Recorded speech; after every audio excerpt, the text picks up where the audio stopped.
Hey everybody, this is Jim at feedchartvideos.com. It is April 11th, and this is the S&P update. Just want to remind you that this is being brought to you by feedchartvideos.com, where we use time-honored techniques to understand modern markets. This video is for educational purposes only, and it is not intended to be used as any form of investment advice.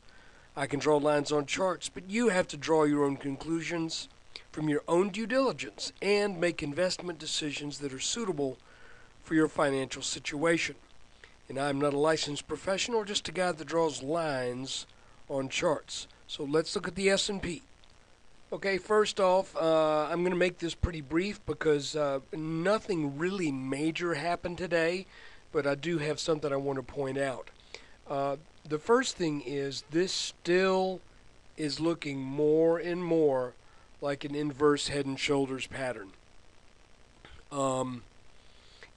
As we do this little dip here, I think what we're going to see is that this is going to be a more symmetrical pattern in terms of the time frame for each element. But I still want to reiterate, until this breaks out over this line, this pattern is not confirmed. Okay? It is, so let me say this. Instead of saying it's an inverse head and shoulders consolidation, let's say it's looking more and more like it may end up being one. We will not know until the breakout. But you can see that the left shoulder took place over what kind of a time frame here. Let me just draw a rectangle.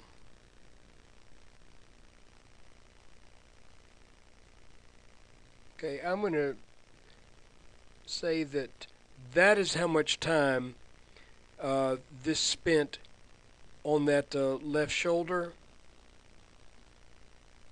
And you can see now we've spent about that almost that much time here. The main difference being that we have yet to break out over this line. And what's kind of interesting is these patterns often like to present themselves symmetrically. So you can see the shape of this right shoulder is kind of a triangle, and it would not surprise me if we end up, when we finish this dip, that's when we make a pretty swift move up to test this line again. That's just my guess, if symmetry is going to be played out here. So, looking now at a 10-minute chart, I just want to show you one quick thing, and there's no guarantee that this is going to continue to hold true, but it looks as if, for right now, we may be in a little descending wedge, which those of you who've been hanging around here for long know that if you stay in a descending wedge, the outcome of that is typically a breakout to the upside and then a retest of the height or the levels that were in place before that wedge began to form. You can also see that it appears that we are headed back to retest this this level right here, just under 1320, roughly what, 1319 and change. Now, I'm not a big believer in gap filling, but there are some gaps that are often filled, and those are the ones where you have resistance, and then you had a gap up breakout. So this gap gets filled on a back test. Not all gaps do that. Some gaps are breakaway gaps or runaway gaps, and they just don't come back. Not every gap has to be filled. But since this one broke out over this level at around 1319 or so, you know, it what's a good way to put this? I would expect that to get tested. It was possible that it wasn't going to, But now that it looks like we're definitely broke out of this to the downside, I think we look for this to fill, and then we look for this line right here to offer support. So let's see if that's what we get in the next day or so. That would probably happen tomorrow. So this is where we stand.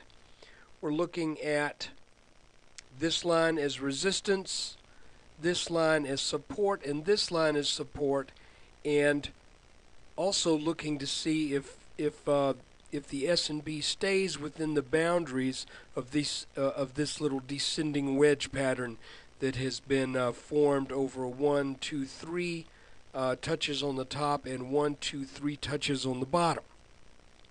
Remind you that this pattern that we were in for 1, 2, 3, 4, 5, 6 days when it broke out, we have met the minimum requirement of this pattern for the downside target.